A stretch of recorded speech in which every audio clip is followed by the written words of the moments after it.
Hi, everyone. Welcome to Ask Anything, a collaborative program between Middleway House and the Monroe County Public Library. I'm Sam, one of the team librarians. And I'm Macklin. I'm another teen librarian. And I'm Lindsay. I'm the prevention coordinator at Middleway House. And I guess we'll just leap right in and start with the first question. The first question is, what do I do if a friend was assaulted but doesn't want to report the person who did it? I know I need to respect their boundaries, but I don't want this person to hurt anyone else. So it feels really, really hard to respect a person's wishes, but sometimes their safety is actually bound up in them getting to make choices that are safe for them. Sometimes a report doesn't actually make people safer. And sometimes when other people are making a lot of choices for a person fast, they don't end up feeling safer whether a report was made or not. So even if a person's choices don't make total sense to you, having good conversations about what does make a person feel safe and understanding what choices they're making so you can support them is really, really important. With this, I think it's really critical that you also communicate that you believe them. Sometimes when people don't want to report, their friends say, oh, it must not be real. Because if it was real, you'd want to report this. And I think it's important, really important, that we trust people when they talk to us.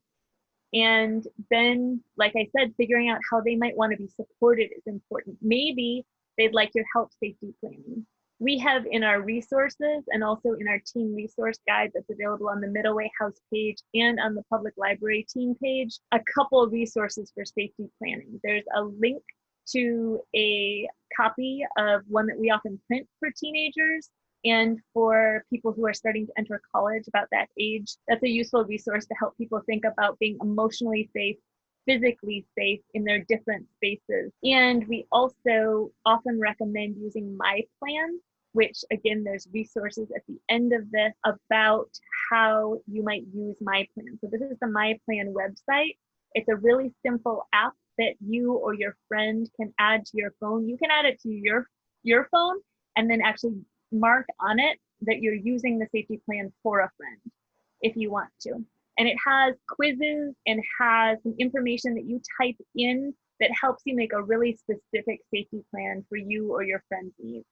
It is locked, so it looks kind of like a fitness app. It has a little leaf on it, and you set a code. And I would recommend you set a PIN or code that's different than the lock screen of your phone that just you could get into. So if you ever give your password to your phone to someone, they won't also have the password to this app. But the app lets you do some safety planning to think about how best to support your friend in their specific situation.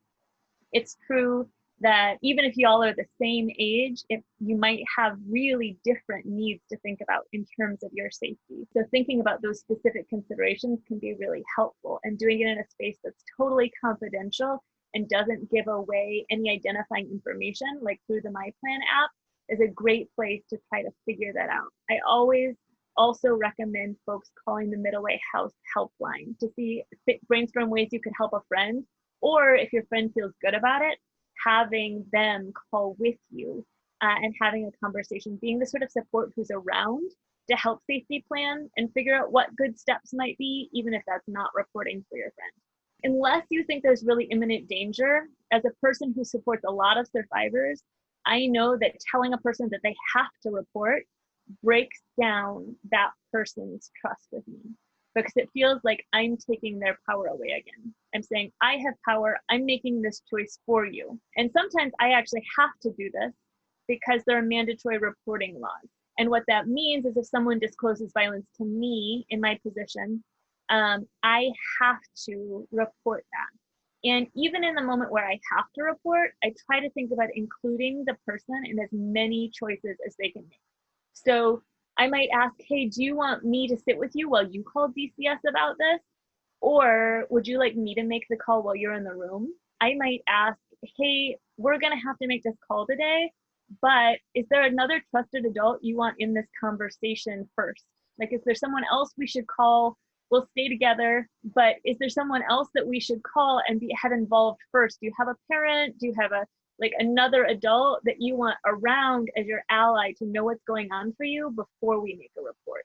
So even when the law says that I have to make a report, I try my best to create the other supports that a person might really benefit from, instead of just kind of bullying through and forcing that the report be made first. If I think that someone is ever at risk of taking their own life, or someone else's, I think it's really important to act immediately and pull in trusted adults. And so getting other folks involved, if they don't want to make a report to the police, that feels scary to them, making sure there are other adults around who will, because of mandatory reporting laws, need to make a report. But starting there in building a small network of people around the person who's experienced harm, of people that they trust, can make them feel a little bit safer through the process. If this sort of risk and urgency doesn't seem to be relevant, if you're not worried that people are going to get really seriously hurt, or that the risk and the danger is right now, I'd really encourage you to center what your friend identifies as their needs. I think that's the way your friend will come back to you and trust you again, and also generally will feel more confident in the support that they have. And people who experience harm often choose to stay quiet because they fear retaliation or fear not being believed, or they're just not emotionally ready to have more people involved yet. And I think figuring out how your friend wants to approach this question is really important.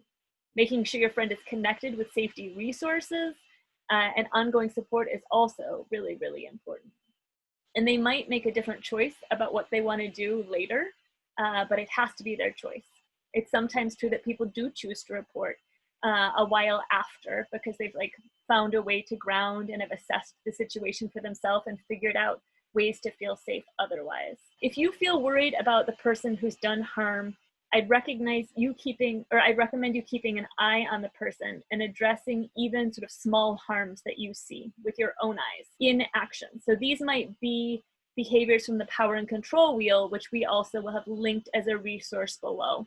Often people who do harm, who've chosen patterns of doing harm, will do those not just to their partner behind closed doors. And so if there's harm that you see, I think you can definitely address that and name that. And it's less likely that that harm comes back on the person who's experiencing harm in a relationship with the person who's done harm, if you don't say, well, my friend told me that this happened to you. It seems likely then that that person might experience retaliation.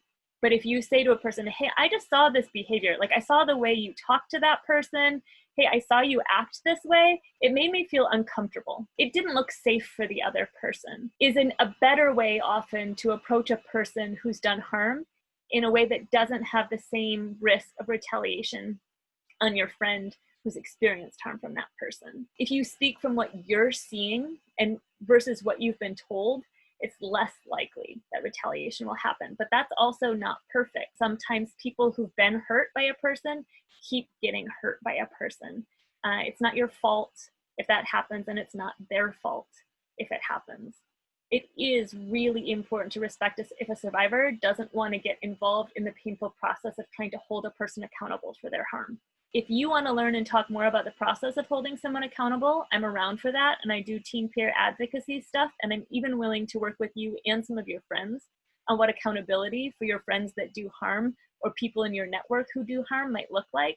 You can send me an email at Lindsay, spelled with an E, Lindsey, at middlewayhouse.org, or you can contact me through Middleway House and they'll put you in touch with me. And I'm really willing to talk to you and other friends who might want to imagine some sort of bystander intervention and accountability for folks you're seeing do harm, while you're able to really still respect the wishes of the person who's experienced harm. I really like a zine to think about this too. What do we do when someone has harmed someone else? And that zine is also linked. It's Isabel Rotman's Not on My Watch, a bystander's handbook for the prevention of sexual violence.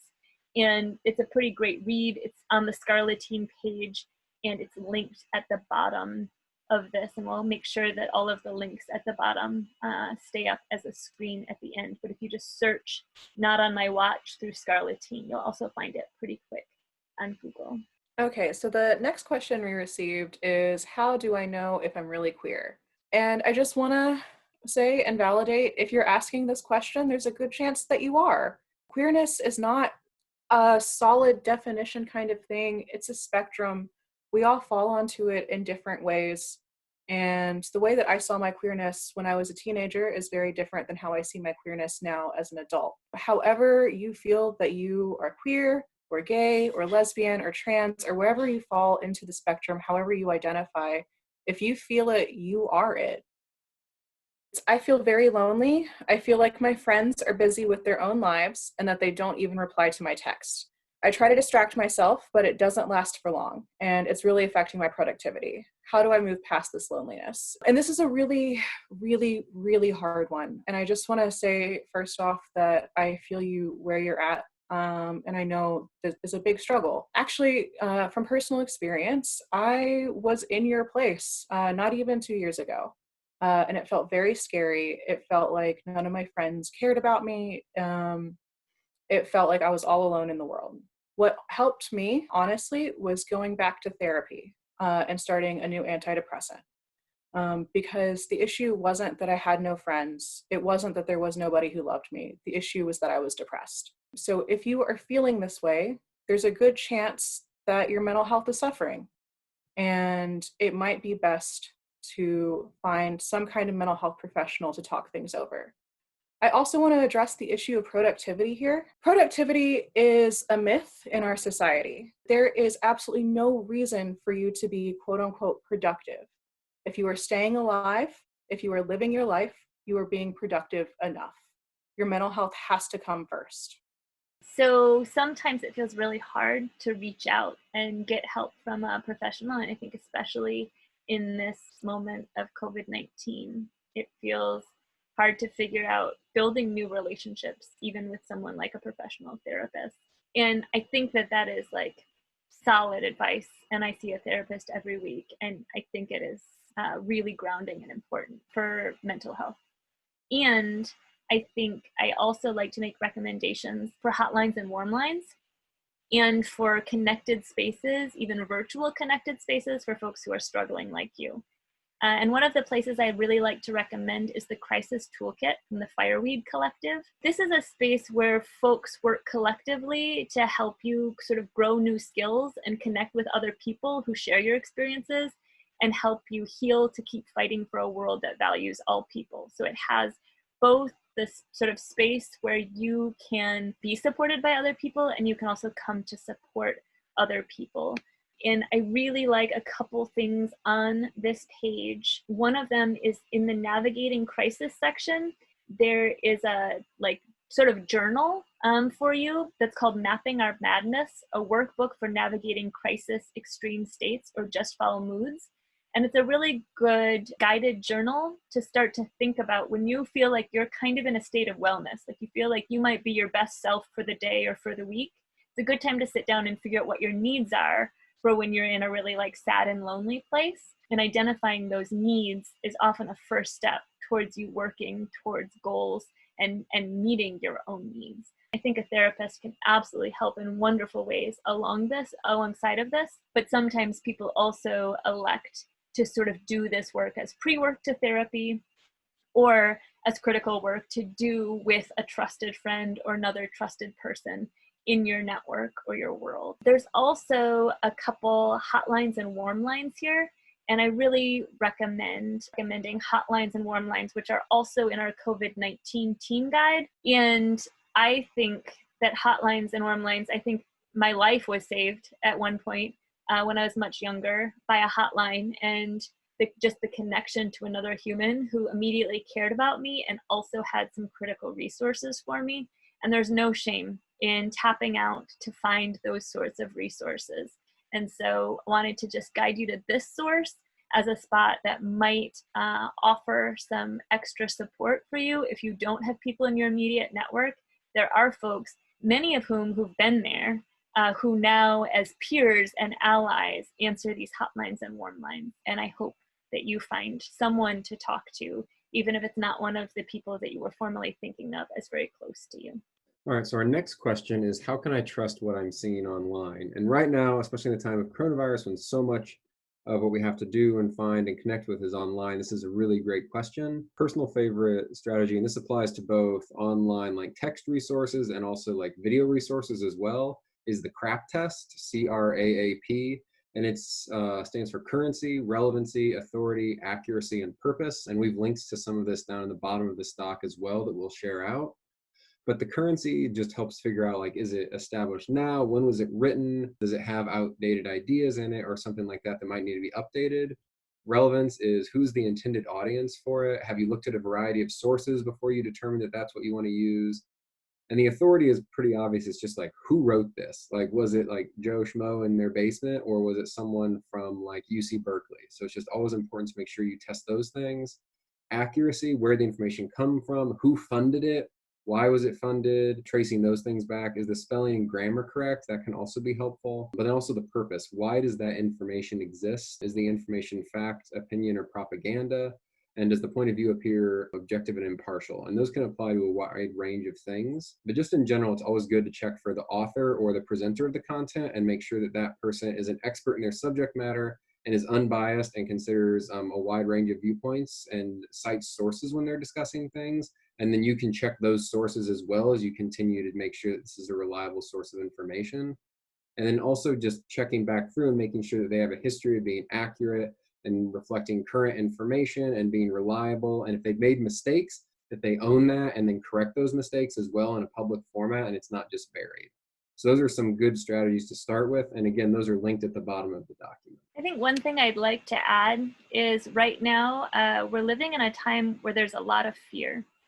And we see in moments in history where there's a lot of fear, there's often also a lot of finger pointing and a lot of blaming and a lot of confusing mixed information.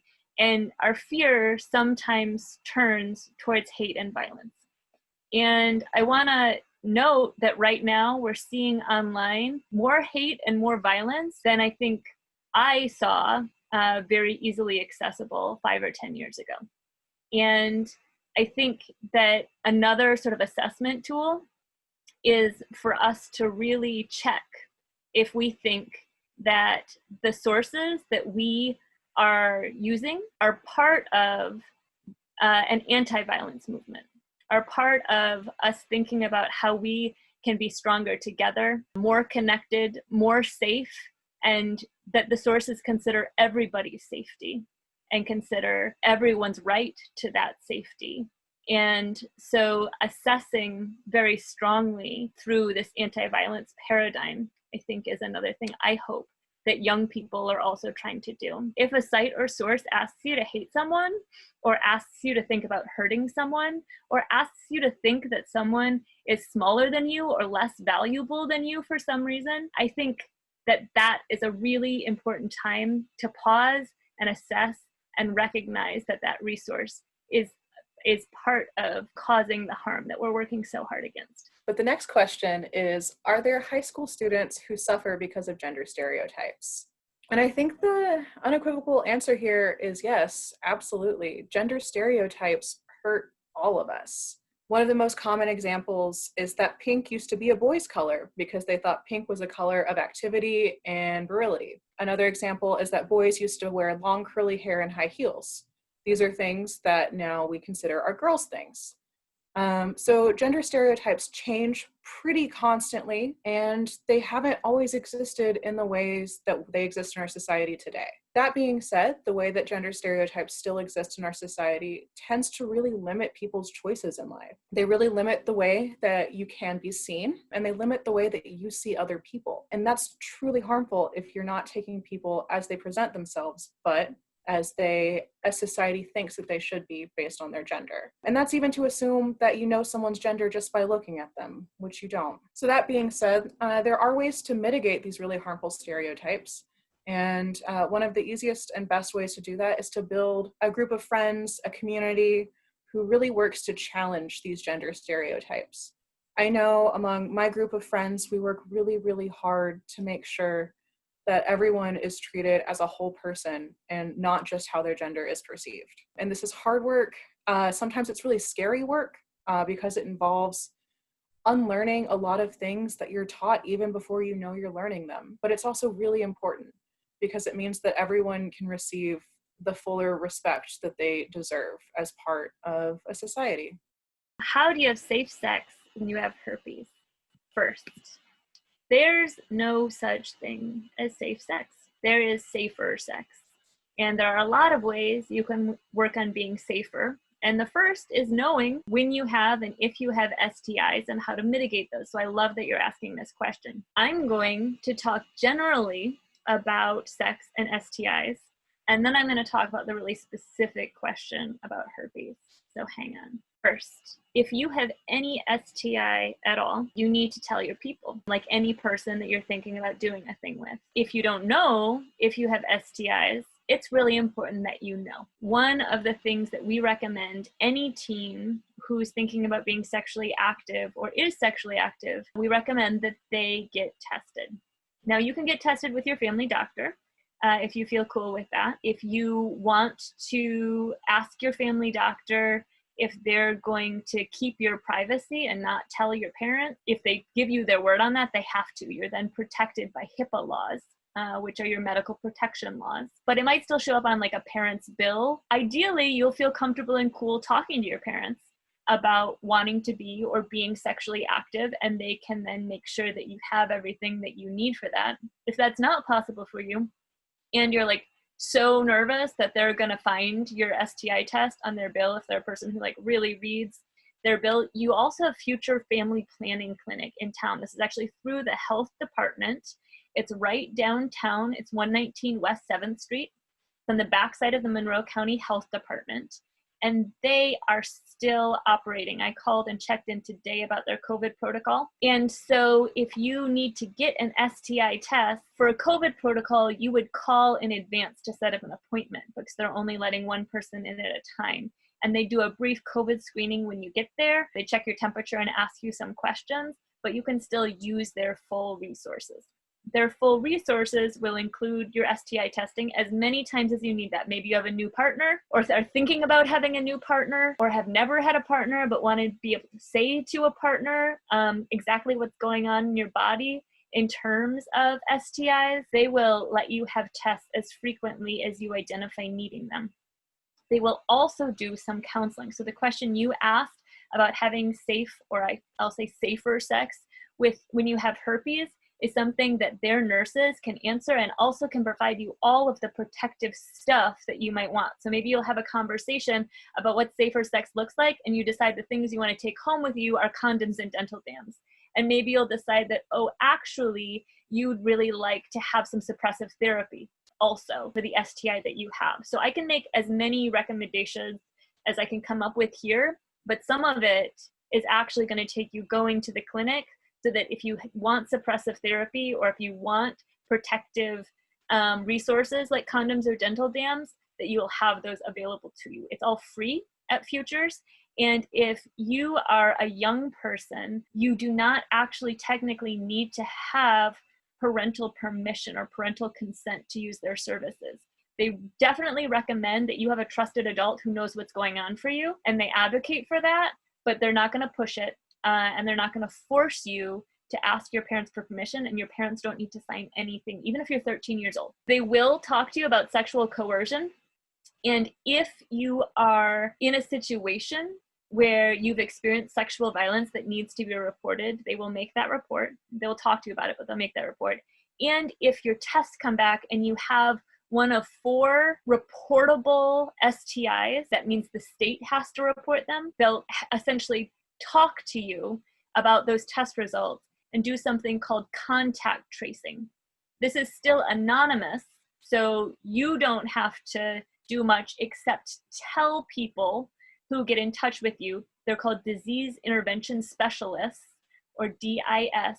You'll tell people who you've had contact with, and then those folks will get in touch with the folks you've potentially had physical contact with and be like, hey, get tested. They won't say your name. They won't say it's because this person. But legally, if certain STIs come back as positive on your test, the state will report that to all of your former partners or people who you think you may have spread that STI to. Those 4 reportable STIs are gonorrhea, chlamydia, syphilis, and HIV. So you noticed I didn't say herpes, which means that if you get a positive test for herpes, it's your responsibility to let your partners know. It's not something that our disease intervention specialists will let your partners know. You need to do that. And in order to have informed consent, your partners have to be informed about what STIs might be in your body and the risks that they have. And so having more conversations with the nurses at Futures about how to have that conversation is really important. I also recommend 2 resources. One is called You're So Sexy When You're Not Transmitting STIs, and that is linked, and Sam's pulling it up right now, but it's a zine that gives you a lot of really good information about what STIs are, how to prevent them, what barriers look like for them. And the other resource I often recommend to teens that helps you have sort of hard conversations with people you're thinking about sharing or being physical with is a yes, no, maybe resource from Scarlettine. And if you're really in a relationship where you're being physical with a person, this isn't like first date stuff, but if you're in a relationship with someone and you're thinking about what you want to do with your bodies, this is a really good thing to work through to figure out what your boundaries are, what your needs are, what things you don't even want said, what things you definitely don't want to be brought up or pressured about in a physical relationship. And it's really useful to redo this if you know that someone has an STI, so that people get to reset their boundaries and make choices about what feels the safest for them with the information that they have about the STI that's happening in one of your bodies. I will say one more time, I really, really recommend that you don't just walk away from this answer and hope for the best, but instead you contact and connect with Futures Family Planning Clinic. It's part of the health department. Their phone number is 812-349-7343. Again, that's 812-349-7343. They've got kind of wonky hours day to day, but usually have something available on a business day, Monday through Friday, and they can still get you in even during COVID. You do have to wear a mask, but they will make sure that you can connect with a nurse and get the physical resources like barriers that you need, medical support, including long-term treatment that you might need for an STI, and also can have access to testing for STIs, among other things. But if we're talking herpes, those are the 3 things that I think Futures can do now and can do again for you in a little bit when you want to get retested. So herpes specific. The one thing that's really critical to do is to abstain from sexual contact or physical contact during an outbreak. So even if you have just like a little bump, that's considered an outbreak. Sometimes you don't recognize an outbreak and you can still have viral shedding. There are 2 types of herpes, and one of them, type 2, often has a higher risk of viral shedding that you don't really realize that you're in an outbreak state or could be transmitting something, but you can still transmit the infection to someone else. And I keep recommending Futures, but those folks can help you get on suppressive therapy, which decreases the number of outbreaks that you have and significantly decreases the viral shedding. If you have less outbreaks and less viral shedding, you have considerably less contagion. It is really, really critical that as much as is possible, you use protection. You use barriers always when you have herpes. And condoms are super freely available to like set out at Futures for free. But if you want dental dams, you can also ask for them and they will give them to you there. All of the services, the STIs, testing is all free to you as a young person if you as an individual make less than $30,000 a year. They're grant funded.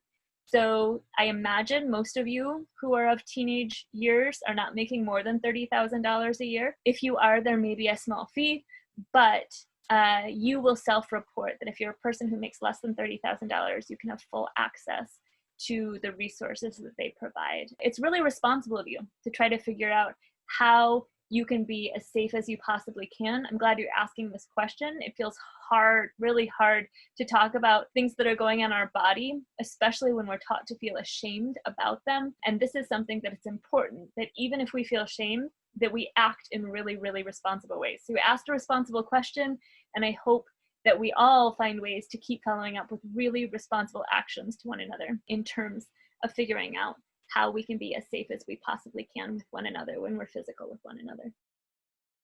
Is therapy addictive? After starting therapy, does one feel the need to go to therapy forever? That's kind of a complicated question. On its face, no, therapy is not addictive. Some people need to go to therapy for a decade. Some people need to go to therapy for a few sessions. It really all depends on what you're there for. No therapist, or at least a good therapist, doesn't want to keep you in therapy forever. Their goal is to help you heal enough to where you don't need them anymore. Whether or not your situation is one where you need to go to therapy for a few months. I know I've been in therapy on and off for the last 10 years. It really is up to you, and you're the one who gets to make that choice. And sometimes like healing is not a straight line. It's like a circle or a spiral. So you might end up going, every week for like a year, and then you tone down. You maybe just go like every 2 or 3 months just to check in and see how things are going. And then maybe you just stop completely for a little bit because you're doing really well. But life happens to all of us. And so something might come up and that requires you to go back for a little bit just to work on your skills or yourself, or just make sure you have the support that you need. And so it's like Macklin said, that it's really up to how you're doing and the like cycle of life that you're in. But I do think it's important to remember and to like kind of help break the myth of like the healing is a straight line, because you will always end up circling through some phase of that again. And the goal through therapy is that when you circle through that phase, you have better internal resources to address that. And if you're not quite there yet, that's fine. Your therapist is there to give you those tools. Can you recommend some resources for therapy?